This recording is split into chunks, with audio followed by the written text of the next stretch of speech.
अस्सलाम वालेकुम एवरीवन। तो आज काफ़ी इम्पोर्टेंट टॉपिक डिस्कस करने हैं एज़ यूजुअल। आज दो एडिटोरियल्स हैं जो हमने कवर करने हैं। उसके अलावा भी कुछ काफ़ी इंपॉर्टेंट टॉपिक्स हैं, कुछ को हम क्वेश्चन में कवर कर लेंगे और बाकी यहाँ पे डिस्कस करेंगे। ठीक है, तो स्टार्ट करते हैं अपने क्वेश्चन के साथ। तो हमारा जो आज का फर्स्ट क्वेश्चन है वो है which is the capital city of Morocco. अब मोरक्को के बारे में क्यों पूछा है, क्योंकि आज के दिन 18 नवंबर 1955 को मोरक्को को इंडिपेंडेंस मिला था। ठीक है, किस कंट्री से? फ्रांस से। फ्रांस से इंडिपेंडेंस मिला था, इसलिए इसके बारे में ज़रूरी है। और दूसरा इसका जो इंपॉर्टेंट लोकेशन है, जो वेस्टर्न मोस्ट अफ्रीकन कंट्री है मोरक्को। ठीक है, तो कौन सी कैपिटल सिटी है मोरक्को की? हमारे ऑप्शंस हैं त्रिपोली, अबूजा, रबात या कोनाक्री। ठीक है, और दूसरा हमारा क्वेश्चन जो है वो है which rhinoceros species is found in India. कौन सी ऐसी स्पीशीज़ है राइनोस की जो मेनली इंडिया में पाई जाती है। और ये टॉपिक इसलिए क्योंकि एक रिपोर्ट आई है जो पोचिंग के बारे में है। ठीक है, तो इसलिए हमें यहाँ पे ये डिस्कस करना ज़रूरी हो जाता है, इससे हमारा एक पार्ट जो है कवर हो जाएगा। ठीक है, तो हमारे ऑप्शंस हैं greater one horn rhinos, white rhinos, Sumatran rhinos और जावन राइनोज। ठीक है, इसके आंसर्स जो हम हैं एज़ यूजुअली वीडियो के एंड में डिस्कस करेंगे। तो आज डेट है 18 नवंबर 2022। ठीक है, हमारा जो फर्स्ट टॉपिक जो एडिटोरियल है, ठीक है, ये एडिटोरियल है। तो ये है वेइंग इन ऑन प्रधानमंत्री गरीब कल्याण अन्न योजना द फ्री ग्रेन्स स्कीम। अब देखिए, आप एडिटोरियल्स में ना एक डिस्कशन होता है। ठीक है, एक व्यू पॉइंट होता है, या तो जो जिस पर्टिकुलर इंसान ने वो अपना एडिटोरियल पब्लिश किया है। ठीक है, जिस न्यूज़पेपर में एक इंसान जो है वो अपने व्यूज़ शो करता है, अपने व्यूज़ डिस्कस करता है, या तो वो व्यूज़ आपके साथ मैच कर रहे होंगे, आपके व्यूज़ के साथ, आपकी आइडियोलॉजी के साथ, या वो आपकी आइडियोलॉजी से बिल्कुल डिफरेंट होंगे। ठीक है, कभी कभार ऐसा होता है किसी गवर्नमेंट जो या फिर किसी पॉलिटिकल पार्टी के अगेंस्ट होता है, कई बार उनके फेवर में होता है। लेकिन एग्ज़ाम पर्सपेक्टिव से हमारे लिए जो इन्फॉर्मेशन है वो बहुत ज़रूरी होती है। ठीक है, अब ये जो हमारा एडिटोरियल है प्रधानमंत्री गरीब कल्याण अन्न योजना के बारे में, ये जो गरीब लोग हैं उनके लिए कोविड-19 में जो पेंडेमिक हुआ था तब स्टार्ट की थी ये स्कीम। पर इस पे चर्चा इसलिए हो रही है, और ऐसे टॉपिक्स, ऐसी स्कीम्स जब न्यूज़ में होती हैं तो हमारे लिए जो एग्ज़ाम पर्सपेक्टिव से ये बहुत ज़्यादा इंपॉर्टेंट हो जाती है।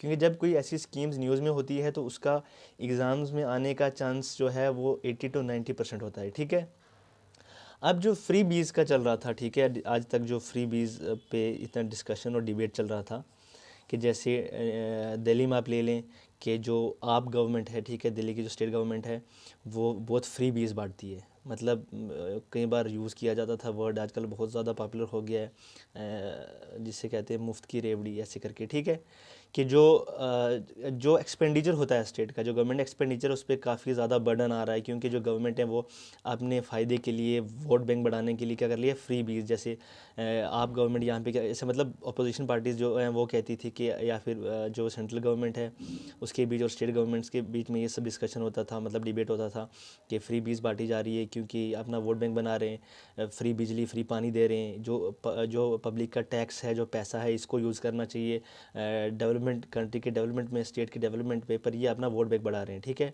अभी इस पर यही है कि अगर ऐसा था तो जो सेंट्रल गवर्नमेंट है, जो ये PMGKY, ठीक है, ये जो स्कीम है इसका जो टाइम पीरियड था वो सितंबर 2022 तक था। ठीक है, 2022 तक, इसको बढ़ा के कर दिया अब दिसंबर 2022 तक। अपोजिशन पार्टीज़ क्या कह रही हैं कि इसका मतलब है आप ये सब इसलिए कर रहे हैं क्योंकि गुजरात और हिमाचल में इलेक्शन आए, ये यहाँ पे स्टेट असेंबली के इलेक्शंस हो रहे हैं, इसलिए आपने इसको एक्सटेंड कर दिया टाइम पीरियड को। तो जो सेंट्रल गवर्नमेंट है उनका आर्गूमेंट ये था कि नहीं, फेस्टिवल्स आ रहे हैं, ये सब है, तो गरीब लोगों को ये फ्री ग्रेन्स देना ज़रूरी है। तो जब अप्रैल 2020 से लेके अप्रैल 2021 तक ये स्कीम डिसकंटिन्यू हुई थी, तभी तो फेस्टिवल्स आए थे। ये सब हैं अपोजिशन के आर्ग्यूमेंट्स। ठीक है, लेकिन अब जो नया डेवलपमेंट है, जो नया न्यूज़ है वो ये है कि गवर्नमेंट ने जो टाइम पीरियड था, जो प्रधानमंत्री गरीब कल्याण योजना जो है, इसका जो टाइम पीरियड था वो सितंबर 2022 तक था, उसको इंक्रीज़ करके 3 महीने इंक्रीज़ करके दिसंबर 2022 तक कर दिया गया है। ये था डिस्कशन। अब हमारे लिए एग्ज़ाम पर्सपेक्टिव से जो इन्फॉर्मेशन ज़रूरी है वो ये है कि ये होती क्या है, ठीक है। जो प्रधानमंत्री गरीब कल्याण अन्न योजना है, ये स्कीम है, इसमें क्या है, जो पुअर पीपल है उनको फूड ग्रेन्स जो हैं वो डिस्ट्रीब्यूट किए जाते हैं, ठीक है। ये कब स्टार्ट की थी? ये एक फूड सिक्योरिटी वेलफेयर स्कीम है जो अनाउंस की थी 26 मार्च 2022 को, कोविड-19 पेंडेमिक के टाइम पे, ठीक है। अब इसको ऑपरेट कौन करता है? Department of food and public distribution, under कौन सी ministry? Ministry of consumer affairs, food and public distribution, ठीक है। और जो स्कीम है, इसके थ्रू जो ग्रेन्स दिए जाते हैं वो कैसे दिए जाते हैं? ये पब्लिक डिस्ट्रीब्यूशन सिस्टम जो राशन शॉप्स होती हैं वहाँ पे दिए जाते हैं। जो राशन कार्ड होल्डर्स हैं जैसे बीपीएल ऐसे करके जो लोग हैं उनको दिया जाता है। और बाकी जो अंत्योदय अन्न योजना स्कीम है उसके थ्रू फूड ग्रेन्स जो कि गरीब लोगों को बांटे जाते हैं, ठीक है। ये था इस एडिटोरियल के बारे में। तो नेक्स्ट जो एडिटोरियल है उसको हम लास्ट में डिस्कस करेंगे। उससे पहले जो एक इंपॉर्टेंट टॉपिक है कॉलेजियम सिस्टम के बारे में, इसको आप अपने इकोनॉमिक सेक्शन में क्या करेंगे, सॉरी कॉलेजियम सिस्टम वाला जो है इसको आप अपने पॉलिटी सेक्शन में क्या करेंगे, इंक्लूड करेंगे इस टॉपिक को, ठीक है, पॉलिटी सेक्शन में।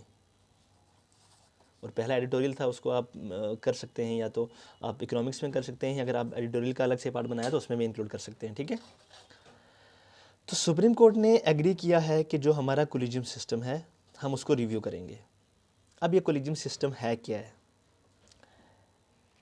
जो जजेस हैं, सुप्रीम कोर्ट के जजेस होते हैं, उनको अपॉइंट करना, या जो जो हाई कोर्ट्स होते हैं उनके जो जजेस हैं उनको ट्रांसफ़र करना, अपॉइंट करना, ये सब ना एक कॉलेजियम सिस्टम के थ्रू होता है। कॉलेजियम होता क्या है? कॉलेजियम में एक तो होते हैं चीफ जस्टिस ऑफ इंडिया, और उसके अलावा 4 सीनियर मोस्ट जजेस ये डिस्कस करते हैं और फिर गवर्नमेंट को रिकमेंडेशंस देते हैं। ये कहते हैं कि जिन जजेस को अपॉइंट करना है उनमें जो सबसे बड़ा जो काम होता है वो कॉलेजियम सिस्टम करता है, या जो जजेस की ट्रांसफर्स होती हैं वो भी कॉलेजियम सिस्टम करता है। ये जो कॉलेजियम सिस्टम है ये कब इंट्रोड्यूस किया गया? ये इंट्रोड्यूस किया गया 1993 को, ठीक है।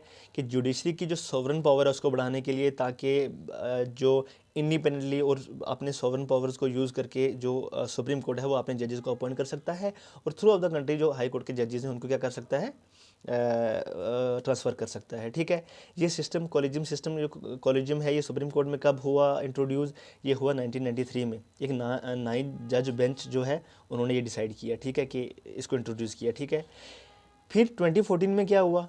पार्लियामेंट ने इसको अमेंड करके क्या किया कि जो national judicial appointment commission act लाया, ठीक है, ठीक है।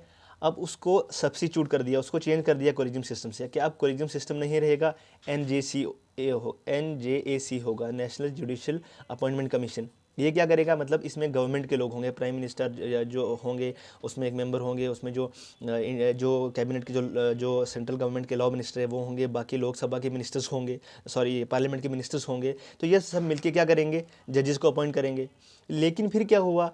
16 अक्टूबर 2015 में 5 जज कमीशन बैठी, ठीक है, जो 5 जज बेंच बैठा, उन्होंने इसको अनकॉन्स्टिट्यूशनल कर दिया। उन्होंने कहा कि जो NJAC है और जो 99th कॉन्स्टिट्यूशन अमेंडमेंट एक्ट जो 2014 जिसके थ्रू NJAC को लाया गया था, इसको अनकॉन्स्टिट्यूशनल करार दे दिया गया और कॉलेजियम सिस्टम को रिवाइव किया।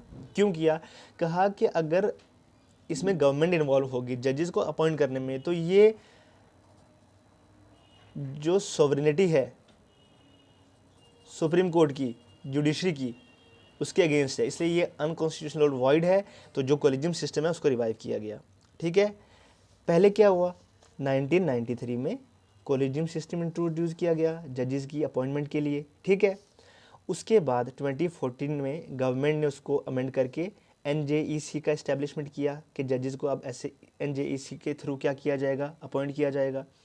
फिर सुप्रीम कोर्ट ने दोबारा अक्टूबर 16, 2015 को जो NJAC था एक्ट था और 99th कॉन्स्टिट्यूशन अमेंडमेंट एक्ट 2014 था, इसको अनकॉन्स्टिट्यूशनल कह दिया और कहा जो कॉलेजियम सिस्टम है वही ठीक है।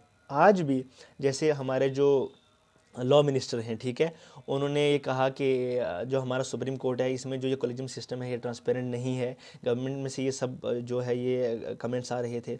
उसके बाद क्या हुआ कि जो सुप्रीम कोर्ट है उन्होंने क्या किया, उन्होंने सपोर्ट किया कॉलेजियम सिस्टम को। उन्होंने कहा कि कॉलेजियम सिस्टम बेस्ट सिस्टम है, लेकिन फिर भी इतना जो प्रेशर है उसके बाद एग्री किया है कि हम क्या करेंगे, इसको रिव्यू करेंगे। उसके बाद क्या नेक्स्ट डिस्कशंस होती हैं, क्या वर्डिक्ट आता है सुप्रीम कोर्ट का, अगर ऐसा कुछ आता है उस पर हम डिस्कशन करेंगे, ठीक है।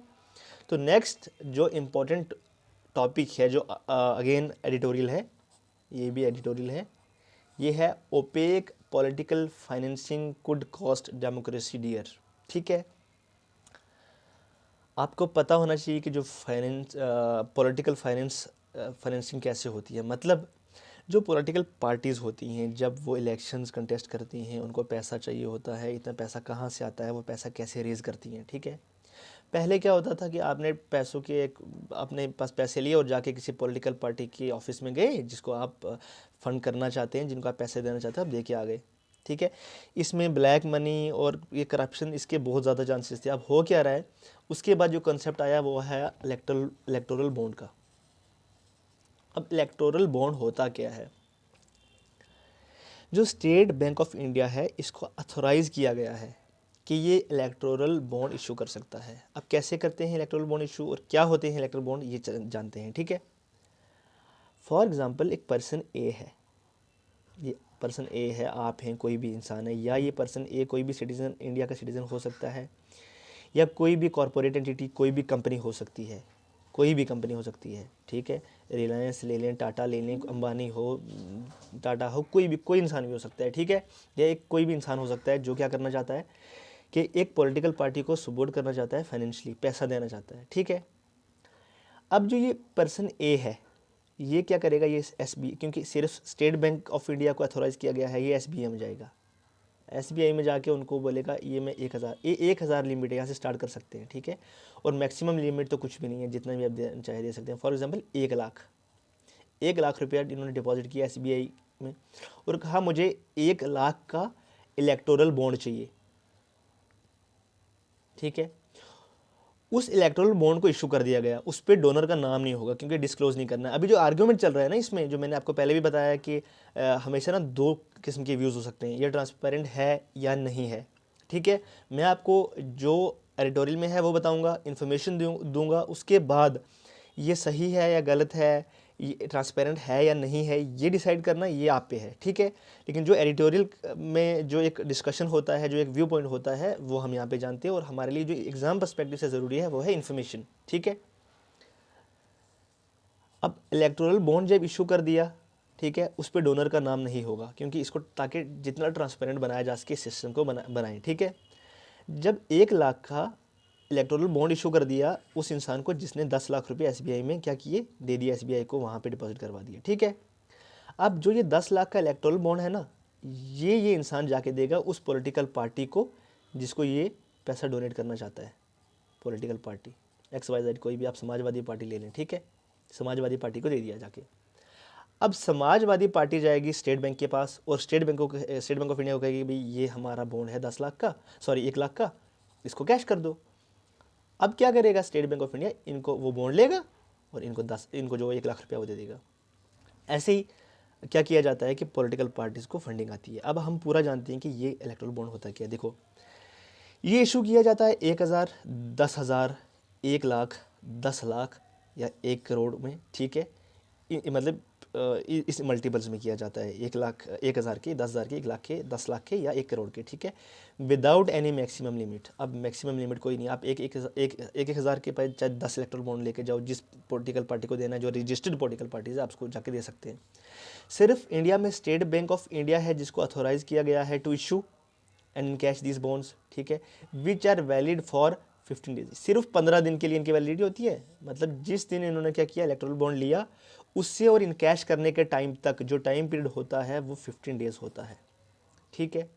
आई होप इतना आपको समझ में आ गया होगा। ये मैंने आपको बताया जैसे ही। फिर जो एक रजिस्टर्ड अकाउंट होता है, जो एक अथोराइज्ड अकाउंट होता है एक रजिस्टर्ड पॉलिटिकल पार्टी का, वहाँ पे जाएंगे SBI में और उनको कहेंगे ये हमारा जो बॉन्ड है इसको आप कैश कर दें, ठीक है। फिर वो कैश लेके आ सकते हैं। और जो इम्पॉर्टेंट चीज़ है, ठीक है, जिस पे आर्गूमेंट चल रहा है कि ये जो इलेक्टोरल बॉन्ड सिस्टम है ये ट्रांसपेरेंट है या नहीं है, ठीक है। Donors name is not mention on the bond, donor का नाम मेंशन नहीं है, कहा जाता है इसका मतलब ये तो ट्रांसपेरेंट है। लेकिन दूसरा जो व्यू पॉइंट है वो ये भी है कि इसका मतलब ये जो, देखो ये इन्फॉर्मेशन किसके पास होगी कि डोनर कौन है, या तो एसबीआई के पास या फाइनेंस मिनिस्ट्री के पास, ठीक है। इसका मतलब जो रूलिंग पार्टी है उसको फेवर कर रही है सिस्टम। तो ये सब डिबेट चल रहा है, हमारे लिए जानना ज़रूरी था इलेक्टोरल बॉन्ड क्या होता है, ये सब इलेक्टोरल बॉन्ड के बारे में है, ठीक है।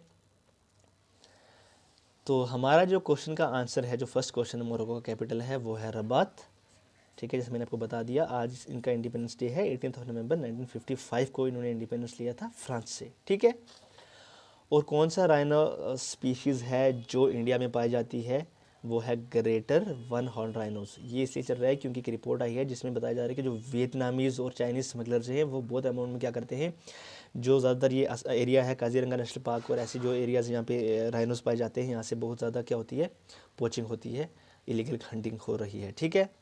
अगर आपको यहाँ पे नोट्स बनाने में कोई प्रॉब्लम आ रही है या प्रॉब्लम नहीं भी आती, कई बार यहाँ पे अगर आपको क्लियर नहीं है, ठीक है, या कोई ऐसी प्रॉब्लम है, तो हम क्या करते हैं, जो हमारा टेलीग्राम चैनल है, ठीक है, लेट्स राइज के नाम से, आप वहाँ जाए, उनका जो उसका डिस्क्रिप्शन हम डाल देंगे वीडियो के लिंक में, और बाकी आप टेलीग्राम पे जाके हमारा लेट्स राइज के नाम से चैनल है उसको ज्वाइन कर सकते हैं, ताकि आपको सभी जो नोट्स हैं जो पीडीएफ फॉर्म में वहाँ पे मिल सके और आप अपने नोट्स बना सकें, उन्हें रिवाइज करें। Thank you so much, take care.